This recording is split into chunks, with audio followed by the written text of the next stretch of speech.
എല്ലാവരെയും ഈ ക്രിസ്മസ് കലോത്സവത്തിലേക്ക് സ്നേഹപൂർവ്വം സ്വാഗതം ചെയ്യുന്നു. യുവജനങ്ങൾ നിങ്ങൾക്കായി അവതരിപ്പിക്കുന്ന ഒരു പുതിയ നാടകം. കഥ, തിരക്കഥ ആയുഷ് വർഗീസ് ആൻഡ് ജെഫിൻ യോഹന്നാൻ, നരേറ്റർ സ്റ്റെഫൻ സാമ്യൂൽ. ഈ നാടകത്തിലെ കഥാപാത്രങ്ങളും സംഭവ വികാസങ്ങളും പൂർണ്ണമായും സാങ്കല്പികമാണ്. ഏതെങ്കിലും വ്യക്തികളുമായോ സംഭവങ്ങളുമായോ സാമ്യമുണ്ടെങ്കിൽ അത് തികച്ചും യാദൃശികം മാത്രമാണ്. കഴിഞ്ഞ വർഷം ജീവിതത്തിന്റെ ഒരു നിർണായക ഘട്ടത്തിൽ ജെഫിൻ തന്റെ ക്രിസ്തുവിലേക്കുള്ള വിശ്വാസം വീണ്ടും തിരിച്ചറിഞ്ഞതായി നാം കണ്ടിരുന്നു. വർഷങ്ങൾ കടന്നുപോയി. ഒരിക്കൽ അപ്പനും അമ്മയുമായിരുന്ന ലിജുവും ബിനിയും ഇപ്പോൾ അപ്പച്ചനും അമ്മച്ചിയുമായി. ജെഫിന്റെ വിവാഹം കഴിഞ്ഞ് ഇപ്പോൾ അവനൊരു അപ്പനാണ്. അവരുടെ കുടുംബത്തിലേക്ക് ബിനിറ്റ, ഒരു ജെൻസി പെൺകുട്ടി, കഥയിലേക്ക് കടന്നു വരുന്നു. കൂടുതൽ ഗാഡ്ജറ്റുകളും കൂടുതൽ സ്വാതന്ത്ര്യവും and a generation with more distraction than ever before. കഴിഞ്ഞ വർഷം യുവജനങ്ങൾ അവതരിപ്പിച്ച വിശ്വാസത്തിന്റെ പാത, ഒരു തലമുറ കഥ എന്ന നാടകത്തിന്റെ രണ്ടാം ഭാഗമാണ് ഇന്ന് ഞങ്ങൾ നിങ്ങൾക്കായി അവതരിപ്പിക്കുന്നത്. വീട് മുഴുവൻ മൊബൈൽ നോട്ടിഫിക്കേഷനുകളും ടാബും അലക്സയും ഗെയിമിങ്ങും നിറഞ്ഞിരിക്കുന്നു. പക്ഷെ ബൈബിൾ പഴയ അതേ സ്ഥലത്ത് പൊടി പിടിച്ചു കിടക്കുന്നു. ഇങ്ങനെ കഥ വീണ്ടും ആവർത്തിക്കപ്പെടാൻ തുടങ്ങുന്നു, പുതിയ രൂപത്തിൽ, പുതിയ ട്രെൻഡിൽ. എന്നാൽ ഈ കഥ ദൈവം സ്നേഹത്തോടെ ഇടപെടുന്നതും കൂടുതൽ വൈകുന്നതിന് മുൻപ് അത് തടയുന്നതുമാണ് പറയുന്നത്.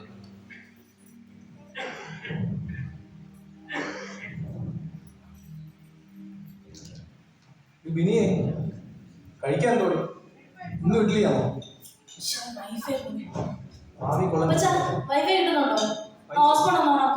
ഈ പൊട്ട ഫോണിലാണ് വൈഫൈ ഹോട്ട്സ്പോട്ട്. അവർക്ക് കഴിക്കാൻ കൊടുക്കുക. രാവിലെ 8 മണിയായിരുന്നു.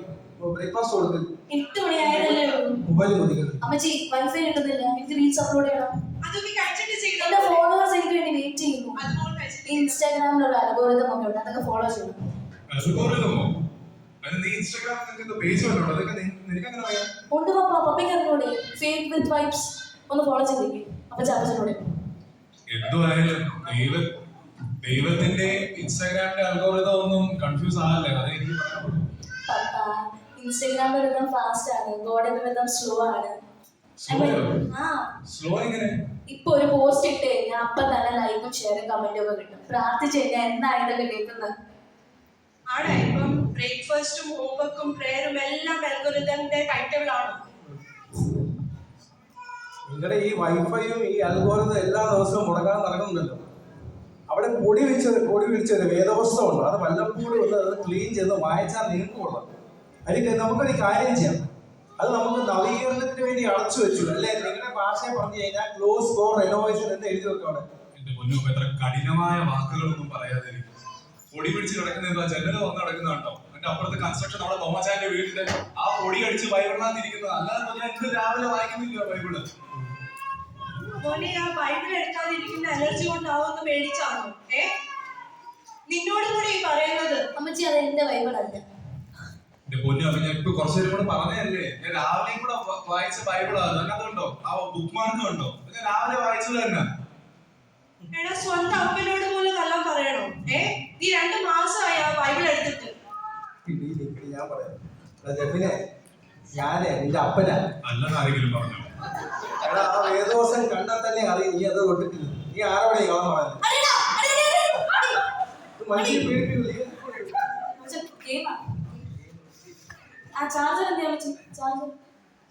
അവിടെ എവിടെയും കാണും. നിങ്ങളുടെ ഈ ഫോണും ടാബ്ലറ്റും എല്ലാ ദിവസവും നിങ്ങൾ ചാർജ് ചെയ്യുന്നുണ്ടല്ലോ. നിങ്ങളുടെ ഈ പ്രാർത്ഥനയുടെയും വിശ്വാസത്തിന്റെയും ബാറ്ററി എന്താ ഇപ്പോൾ ലോ ആയിരിക്കുന്നത് എപ്പോഴും? 0% ആയ പ്രേയർ മോഡ് ഓൺ ചെയ്യാം. നോ വറീസ്, ചിൽ. നിന്റെ ഈ ലോ ഫെയ്ത്ത് ബാറ്ററി ആയിരിക്കും ചിലപ്പോൾ നിന്റെ ജീവിതം കൊണ്ട് നിയന്ത്രിക്കുന്നത്. നീ പോലെ വഴി ഒട്ടും ശരിയല്ല. എന്റെ പൊന്നു, അപ്പൊ ഇഡ്ഡലി കഴിച്ചുകൊണ്ടിരിക്കുമല്ലായിരുന്നോ? അമ്മ ഇച്ചിരി ഒരു സാമ്പാറും കൂടെ എടുത്തു കൊടുക്കും. അവളൊക്കെ പുതിയ ജനറേഷനിലെ പിള്ളേരാ. അവളെ ഇങ്ങനെ ഉപദേശിച്ച് അവർക്ക് ഇറിറ്റേഷൻ വരും. ഞാൻ സ്വന്തം അപ്പനായിട്ട് പോലും അവളെ ഇങ്ങനെ ഉപദേശിക്കാറില്ല. പിന്നെ നമ്മള് സൺഡേ പള്ളിയിലും പ്രാർത്ഥനയ്ക്കൊക്കെ പോകുമല്ലോ. ഞങ്ങളുടെ അമ്മച്ചി നല്ല പടി പോലെ നിൽക്കുമല്ലേ, ഉപവാസമൊക്കെ എടുക്കുന്നില്ലേ? അതൊക്കെ മതി, എല്ലാം ബാലൻസ് ആയിക്കോളും. ഞാനവിടെ നോക്കുന്നുണ്ടോ? ബാലൻസ് ആണെന്ന് പറഞ്ഞാൽ ഇവിടെ ഫെയ്ത്തിന്റെ ബാറ്ററി 10%ഉം ഫോണിന്റെ ബാറ്ററി 90%ഉം. എനിക്ക് പഴയ കാര്യങ്ങൾ ഓർമ്മ.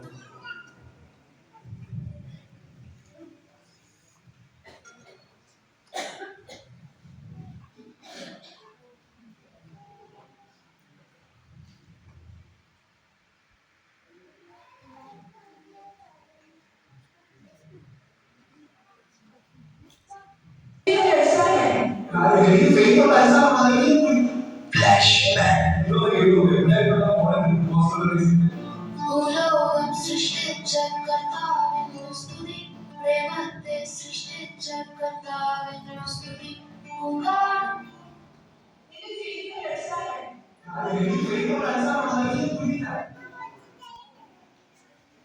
എന്റെ മുന്നോ അപ്പൊ പഴയ കാര്യങ്ങളൊക്കെ ഓർക്കണ്ട, കുറെ വർഷങ്ങളായ സംഭവങ്ങളൊക്കെ അതൊക്കെ വിട്. എടാ മോനെ, നീയെ അവള് ചെറുതായിരുന്നപ്പോ നീ അവളെ ABCD പഠിപ്പിച്ചു. ഇപ്പൊ അവളെ ദൈവത്തിന്റെ വചനങ്ങളൊക്കെ ആരാ പഠിപ്പിക്കുന്നത്? അത് നീയല്ലേ പഠിപ്പിക്കുന്നത്? നിന്റെ ഉത്തരവാദിത്വം ഇല്ലയോ? നീ നിന്റെ ജീവിതത്തിൽ മിസ് ചെയ്ത കാര്യങ്ങൾ അത് അവളുടെ ജീവിതത്തിൽ അത് പിന്നെ റിപ്പീറ്റ് ആവുന്നത്. അതുകൊണ്ടാണ് ഈ പറയുന്നത്. ഒരു ഇഡ്ഡലി കൂടെ ഇടട്ടെ? ഞാൻ രണ്ടാമത്തെ തവണ നീ അടുക്കള പോയി കഴിക്കടാ. പപ്പയുടെ കാര്യമാണ് പറഞ്ഞത്. ഞാൻ പപ്പയുടെ എത്ര നിങ്ങളൊന്ന് നിർത്താവോ? രാവിലെ തന്നെ തുടങ്ങും. ആ വോളിയം ഒന്ന് കുറയ്ക്കും. നിങ്ങൾ ഈ പാട്ടിന്റെയും പ്രാർത്ഥനയുടെയും വോളിയം കുറച്ചിട്ട് നിങ്ങൾ, ഞാൻ സത്യം പറയും, അപകടത്തിന്റെ വഴിയിലോട്ട് അനുഭവിക്കൊണ്ടിരിക്കുന്നത്. ഫോണിൽ കണ്ടോ അവിടെ ഇരിക്കേണ്ട പോയാണ്ടോ? ഞാൻ പറഞ്ഞല്ലോ. ഞാനൊന്നും പറയാം.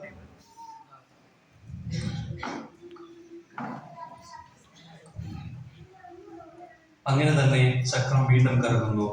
ഇത്തവണ കൂടുതൽ വേഗത്തിൽ, കൂടുതൽ സൗകര്യം, നിശബ്ദതയുടെ സ്ഥാനത്ത് ശബ്ദക്കേട്, സ്വാതന്ത്ര്യം എന്ന പേരിൽ ദിശയില്ലാത്ത ജീവിതം. ഇപ്പോൾ നാം കാണുന്നത് ഒരു കുടുംബമല്ല, ഒരു കൂട്ടമാണ്. ശരിയായ കൂട്ടായ്മയല്ല, തെറ്റായ കൂട്ടുകെട്ട്. ഇവിടെ ആരും ദൈവത്തെ നിഷേധിക്കുന്നില്ല, അവനെ മാറ്റിവെക്കുകയാണ്. ഇവിടെ ആരും തെറ്റ് ചെയ്യണമെന്ന് തീരുമാനിക്കുന്നില്ല. ശ്രദ്ധാഭംഗങ്ങൾ, തീരുമാനങ്ങൾ എടുത്തുകൊണ്ടിരിക്കുന്നു. ഒറ്റയ്ക്ക് നിൽക്കാൻ ധൈര്യമില്ലാത്തവർ കൂട്ടത്തിനുള്ളിൽ മറഞ്ഞിരിക്കുന്നു. ഇവിടെ ചിരിയുണ്ട്, വൈബുണ്ട്, സ്വാതന്ത്ര്യം എന്ന പേരിലുള്ള ബന്ധനങ്ങളുണ്ട്. ഇതാണ് തെറ്റായ കൂട്ടുകെട്ട്. വിശ്വാസത്തെ പതുക്കെ മൗനത്തിലേക്ക് തള്ളുന്ന സ്ഥലം. ഇവിടെ നിന്നാണ് വഴിതെറ്റൽ സംഭവിക്കുന്നത്.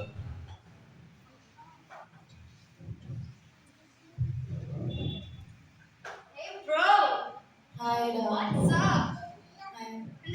Why so irritated? ഒന്നും പറയണ്ട, വീട്ടില് ഫുൾ പ്രശ്നങ്ങൾ. അപ്പച്ചനൊക്കെ ഇറിറ്റേറ്റ്. രാവിലെ തൊട്ടേ പള്ളി, പ്രാർത്ഥന, ബൈബിൾ, ഫുൾ ഷോക്ക്.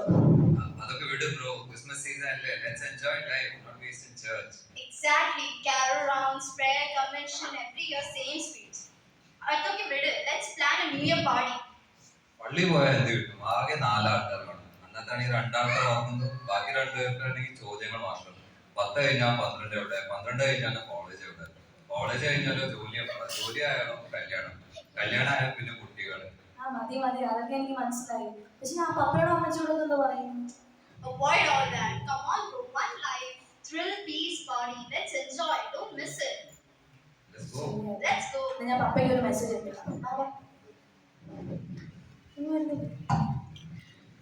ഇവിടെ നാം കാണുന്നത് ബിനുറ്റ പതുക്കെ തെറ്റായ കൂട്ടായ്മയിലേക്ക് നടക്കുകയാണ്. ഒരു ദിവസത്തിനുള്ളിൽ പെട്ടെന്ന് സംഭവിച്ചതല്ല ഇത്. ചെറിയ ചെറിയ സ്റ്റെപ്സിലൂടെ. ആദ്യം ഒരു ചിരി, പിന്നീട് ഒരു സംഭാഷണം, അതിനുശേഷം ഒരു സൗകര്യബോധം, അവസാനം ഒരു ചെറിയ വഴങ്ങൽ. ആരും അവളെ നിർബന്ധിച്ചില്ല, എന്നാൽ ആരും അവളെ തടഞ്ഞതുമില്ല. ശരിയായ ശബ്ദങ്ങൾ മൗനമായപ്പോൾ തെറ്റായ ശബ്ദങ്ങൾ കൂടുതൽ ഉച്ചത്തിൽ കേൾക്കാൻ തുടങ്ങി. പിന്നീട് തെറ്റ് ചെയ്യുമെന്ന് തീരുമാനിച്ചില്ല, എന്നാൽ തെറ്റായി തോന്നാത്ത സ്ഥലങ്ങളിൽ അവൾ നിൽക്കാൻ തുടങ്ങി.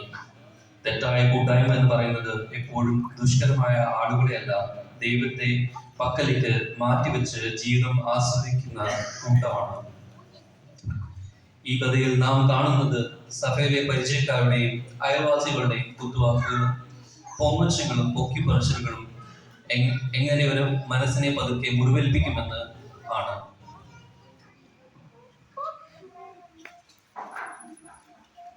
മന്ത്രി മിക്കവാറും രാജിവെക്കുന്നു. ആരോ വന്നെന്നാ തോന്നുന്നത്.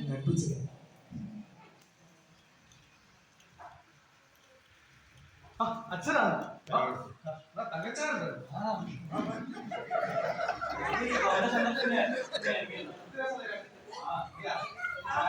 ചായ എടുക്കട്ടെ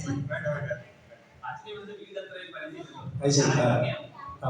പിന്നെ അച്ഛൻ എന്തൊക്കെയാണ് വിശേഷം? അച്ഛനൊക്കെ സുഖമായിരിക്കുന്നു.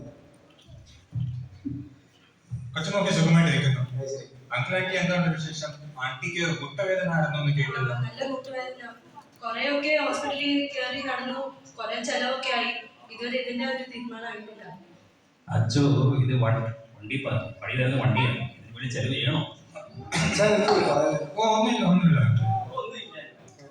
ജെഫിൻ വന്നോ ഓഫീസിൽ? ആ ജെഫിന്റെ പിള്ളേരൊക്കെ ജെഫിനെ അവനിപ്പോ ക്ഷീണിച്ച് ഒന്ന് കയറിയുള്ളൂ.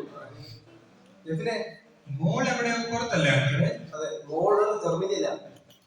അപ്പൊ അവിടെ ഭർത്താവിന്റെ കൂടെ അവർക്കും 2 പിള്ളേരുണ്ട്. അവർക്കും ബുദ്ധിമുട്ട്, അവരെ പിള്ളേരെ നോക്കാൻ സമയമില്ല. പിന്നെ ഞങ്ങളെ എവിടെയെങ്കിലും അങ്ങോട്ട് വിളിക്കാറുണ്ട്. ഞങ്ങൾക്ക് പോകാൻ പറ്റൂ.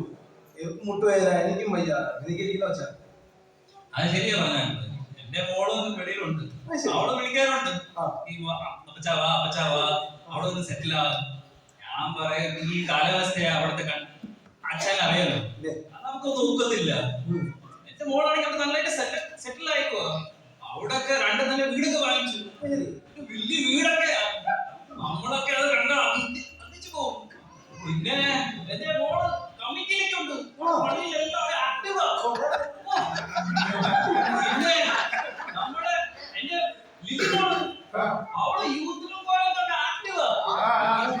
ഇവിടുത്തെ പിള്ളേരെന്തുവാ ഈ യൂട്യൂബും റീലൊക്കെയാ. നമ്മുടെ മോളാണെങ്കിൽ എല്ലാം ദേവമായിട്ടാ ജീവിക്കുന്നത്. പിന്നെ അച്ഛനോ നമ്മളെ ജോലി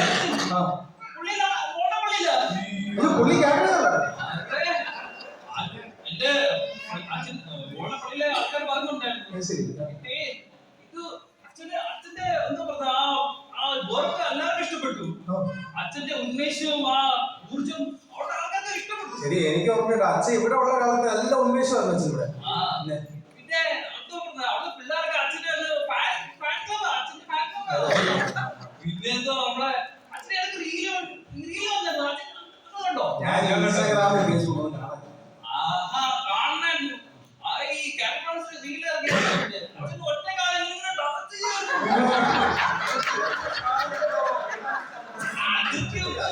ചെയ്യുന്നു.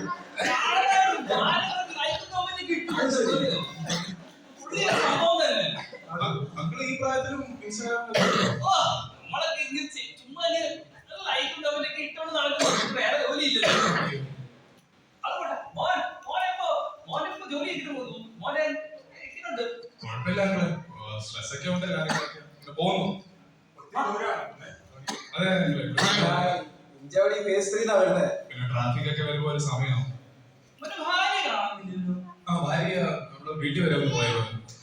പേരൻസിന് കുറച്ചൊരു വയ്യായി, അങ്ങോട്ട് പോയേക്കോ. അത് അച്ഛൻ 3-4 ലോകം ഇത് കഴിഞ്ഞിരിക്കുന്നു തോന്നുന്നു. അച്ഛൻ പറയുന്നില്ല അച്ഛന്റെ ജീവിതം. അതൊന്നുമില്ല. ജോലിയൊക്കെ എങ്ങനെ നടക്കുന്നു? പറഞ്ഞില്ല അങ്കിളെ, ഭയങ്കര സ്ട്രെസ്സാണ്. അതൊക്കെ ഒന്ന് പോകുന്നു. എന്റെ മരുമോനോട് പിന്നെ ജോലി ഇടയ്ക്ക് ജോലി മാറി. പുള്ളിക്ക് 6 ശമ്പള മാസത്തില്. അയ്യോ, ഇപ്പൊ കാശ് വാഴുവോ. ഇടയ്ക്ക് എന്നെ വിളിച്ച് പറഞ്ഞത് എനിക്ക് ഇത്രയും കാശ് എന്തോ ചെയ്യണമെന്ന് മനസ്സിലാവുന്നില്ല. അപ്പൊ ഞാൻ പറഞ്ഞു മോനെ ഇവിടെ വീട് വാങ്ങിച്ചു. അവന്റെ ഇടയ്ക്ക് വീട് ഈ കോത്ത് റോഡിൽ 3 കോടിയുടെ വീട് വാങ്ങിച്ചു. എത്ര പൂജ്യം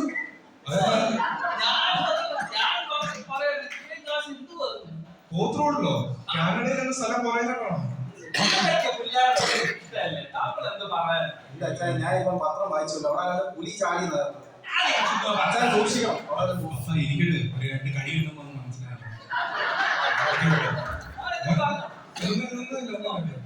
മോനെ ബിനിറ്റ മോൾ എവിടെയാ? പള്ളിയിലൊന്നും കാണാനില്ലത്. അവളുടെ എക്സാംസ് ഒക്കെ നടക്കുമോ? അപ്പം ഞാൻ അങ്ങനെ കൂടുതൽ ഫോഴ്സ് ചെയ്യാറില്ല പള്ളിയിലൊന്നും പോകാൻ വേണ്ടി. ഭയങ്കര ട്യൂഷനും കാര്യങ്ങളും ഒക്കെയാ, ഭയങ്കര ബിസിയാ, നമ്മളെക്കാളും ബിസിയാ. പഠിത്തമൊക്കെ ആണെങ്കിൽ നല്ലതാണ്. ഇപ്പോഴത്തെ ഈ കുട്ടികളെ ഒന്നും വിശ്വസിക്കാൻ പറ്റത്തില്ല. വീട്ടിൽ എന്തെങ്കിലും പറഞ്ഞിട്ട് കൂട്ടകൃത്യത്തിലൊക്കെ പുറത്ത് ചാടും. പിന്നെ ഇങ്ങനെ വലിയൊരു അപകടത്തിലോട്ട് ചിലപ്പം പോയിക്കൊണ്ടിരിക്കുമായിരിക്കും. പേരൻസിന്റെ എന്തായാലും ഒരു നോട്ടം വേണം കൊച്ചുങ്ങളെ. അതുകൊണ്ട് മോളുടെ ഇടയ്ക്ക് ഒരു റീലൊക്കെ വന്നായിരുന്നല്ലോ. ഞാൻ ചുമ്മാ കൊച്ചു പിള്ളേരാന്ന് ലൈക്ക് ഒക്കെ ഇട്ട് കൊടുത്തായിരുന്നു. അങ്കിളിനൊക്കെ ആരെ ഈ പ്രായത്തിൽ ഇൻസ്റ്റാഗ്രാം ഒക്കെ ഇതൊക്കെ അല്ലേ ഇപ്പൊ എല്ലാവരും ചെയ്ത് നടക്കുമല്ലേ. മോനെ ഞാൻ ഫ്രണ്ട്സ് റിക്വസ്റ്റ് ഞാൻ ബ്ലോക്ക് ചെയ്തത്.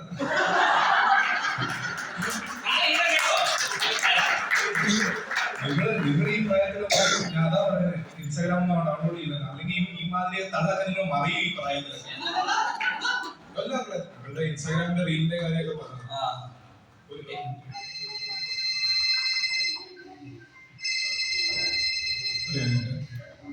ഹലോ ഹലോ കേൾക്കുന്നില്ലല്ലോ. ഹലോ, ആ പറഞ്ഞോ. ഹലോ, അതെങ്ങനെ? അയ്യോ,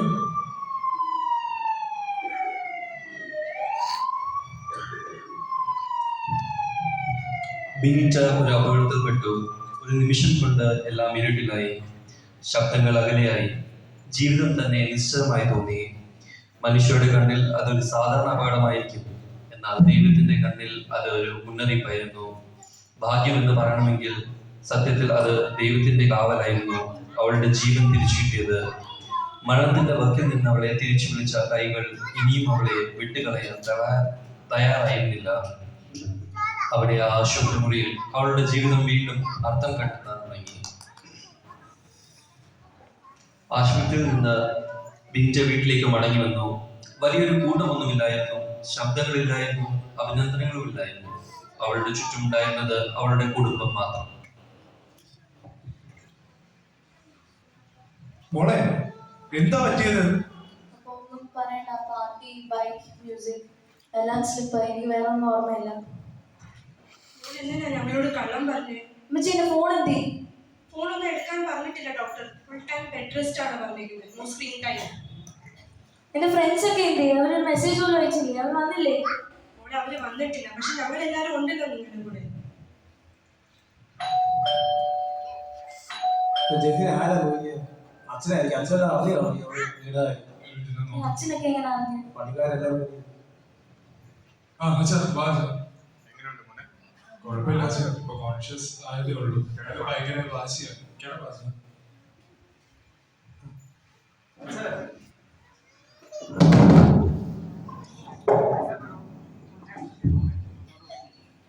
മോളെ, ഞങ്ങളെല്ലാം അറിഞ്ഞു. Party, bike, friends. ബിനിറ്റയുടെ ഫ്രണ്ട് വിളിച്ച് അവരാരും കാണാൻ വന്നിട്ടുണ്ടോ ഇതുവരെ? ആരും വന്നിട്ടില്ല അച്ഛാ. അവരെ വിശ്വസിച്ചാ വിട്ടത് ഞാൻ. ഈ പള്ളിക്കാര് മാത്രമേ ഉള്ളൂ അവസാനം വരാൻ. കൂട്ടുകാരെ പോലും തപ്പി. മോളെ കണ്ടോ? നീ തെരഞ്ഞെടുത്ത ഫ്രണ്ട്സ് അല്ല നിന്റെ റിയൽ സപ്പോർട്ട്. ഇവിടെ വന്നിരിക്കുന്നത് റിയൽ ചർച്ച് ആണ്. ബ്രോ, ഞങ്ങൾ ഇവിടെ ഉണ്ട് നിനക്ക് വേണ്ടി. നീ ഒറ്റയ്ക്കൊന്നുമല്ല. പെട്ടെന്ന് ശരിയായി വാ. ഞങ്ങൾ ഇവിടെ തന്നെ ഉണ്ട്. Get well soon. When the world walked away, the church walked in. When party friends vanished, prayer friends came closer. മോളെ, ദൈവം നിന്റെ പക്കൽ നിന്ന് മാറില്ല. Sometimes God puts a stop to prevent you from a fall. ഇതൊരു എൻഡായിട്ട് കാണുന്നു. This is just the beginning. ഞങ്ങൾ എല്ലാവരും നിന്നെ കാത്തിരിക്കുന്നുണ്ട്. യൂത്ത് ഫെലോഷിപ്പ് എല്ലാ പ്രോഗ്രാംസിലും ഗെറ്റ് വെൽ സൂൺ. ഞങ്ങൾക്ക് ഒരു നിമിഷം പ്രാർത്ഥിച്ചിട്ട് വരും.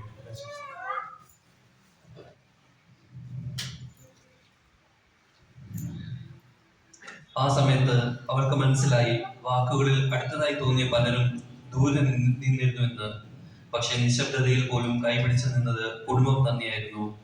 വേദനയിലും ബലഹീനതയിലും ആശ്വാസമായി മാറിയത് ബന്ധങ്ങളല്ല, ബന്ധുത്വമായിരുന്നു.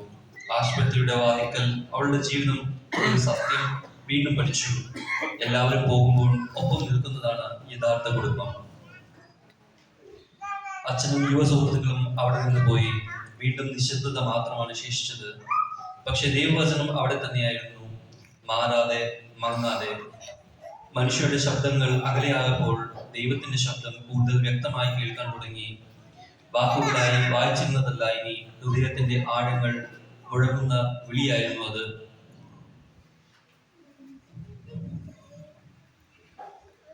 മോളെ, പതുക്കെ. കൈ മൊത്തം പ്ലാസ്റ്റർ. വേദന എടുക്കും. ഇപ്പൊ പേര് ഇവിടെ I thought freedom and doing anything. പക്ഷെ ഞാൻ തെറ്റായ വഴിയിലൂടെയായിരുന്നു പോയത്. അത് എനിക്ക് ഇന്ന് മനസ്സിലായി. മോളെ, ഞങ്ങൾ കാണാൻ കാത്തിരിക്കുന്നു. അമ്മച്ചി, അപ്പച്ച സോറി. ഞാൻ പണ്ട് പള്ളിയിൽ പോകുമായിരുന്നു, പ്രാർത്ഥിക്കുമായിരുന്നു, ബൈബിൾ വായിക്കുമായിരുന്നു. പക്ഷെ പിന്നെ അതിൽ നിന്നെല്ലാം മാറിപ്പോയി.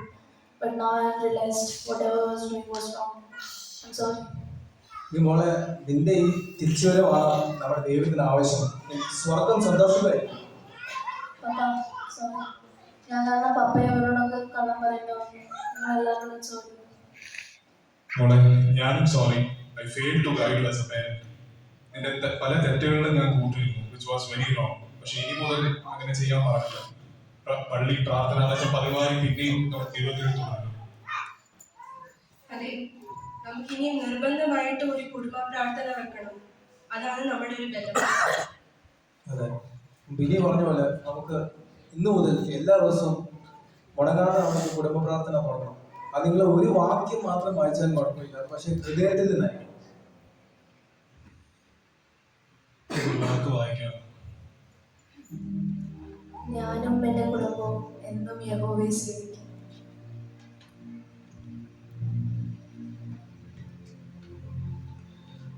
മൂന്ന് തലമുറകൾ ഒരു തീരുമാനം തിരിച്ചു വരുവാൻ, പുനർനിർമ്മിക്കാൻ, വാക്കുകളിൽ മാത്രമല്ല ജീവിതത്തിൽ തന്നെ ക്രിസ്തുവിനെ തിരഞ്ഞെടുക്കാൻ. കഴിഞ്ഞുപോയത് തിരുത്താൻ കഴിയില്ല, എന്നാൽ വരാനിരിക്കുന്നത് മാറ്റാൻ കഴിയും. ഒരു വ്യക്തിയുടെ തീരുമാനം ഒരു കുടുംബത്തിന്റെ ദിശ മാറ്റും. വിശ്വാസം ഒരു പാരമ്പര്യമല്ല, ഓരോ തലമുറയും സ്വന്തം തീരുമാനത്തിലൂടെ തിരഞ്ഞെടുക്കേണ്ടതാണ്. ക്രിസ്തുവിനെ തിരഞ്ഞെടുക്കുന്നത് ഒരു ദിവസത്തെ തീരുമാനമല്ല, ഒരു ജീവിതത്തിന്റെ യാത്രയാണ്. ക്രൂശിൽ തുടങ്ങിയ സ്നേഹം ഓരോ തലമുറയിലേക്കും ഒഴുകാൻ ആഗ്രഹിക്കുന്നു. അതിനാൽ തന്നെ കുട്ടികളുടെ ജീവിതം ഏറ്റവും പ്രാരംഭഘട്ടത്തിൽ തന്നെ സ്നേഹത്തോടെയും സഹനത്തോടെയും പ്രാർത്ഥനയോടെയും ദൈവ വചനത്തിന്റെ ഉറച്ച അടിസ്ഥാനം വെച്ച് നാം ബോധപൂർവം രൂപപ്പെടുത്താൻ ആരംഭിക്കണം. അവരുടെ തെറ്റുകൾ നമുക്ക് കാണുമ്പോൾ അവയെ അവഗണിക്കാതെ അനുകൂലിക്കാതെ സ്നേഹത്തോടെ അതേ നിമിഷം തന്നെ തിരുത്താൻ നാം തയ്യാറാകണം. കാരണം തിരുത്തപ്പെടാത്ത ചെറിയ തെറ്റുകൾ നാളെയുടെ വലിയ വഴിതെറ്റുകളായി മാറും.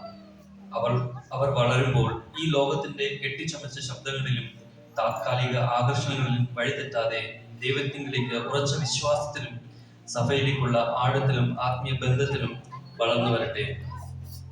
നമ്മുടെ ഇന്നത്തെ ചെറിയ തീരുമാനങ്ങളും നമ്മുടെ ഇന്നത്തെ നിശബ്ദതകളും നമ്മുടെ ഇന്നത്തെ ഇടപെടലുകളും നാളെയുടെ ഒരു മുഴുവൻ തലമുറയെ ക്രിസ്തുവിലേക്കോ ലോകത്തിലേക്കോ നയിക്കുന്നതാണ്. ഈ സ്കിറ്റ് നിങ്ങൾക്ക് ആയി അവതരിപ്പിക്കാൻ ഒരുമിച്ച് നിന്ന എല്ലാ യുവജനങ്ങളോടും ഹൃദയപൂർവ്വം നന്ദി. നമ്മുടെ ചെറിയ ശ്രമം നിങ്ങളുടെ ഹൃദയങ്ങളെ ഒരു നിമിഷമെങ്കിലും സ്പർശിച്ചിട്ടുണ്ടെങ്കിൽ അത് ദൈവത്തിന്റെ കൃപ മാത്രമാണ്. സ്നേഹത്തോടെ കേട്ടതിനും ഒപ്പം നിന്നതിനും എല്ലാവർക്കും നന്ദി.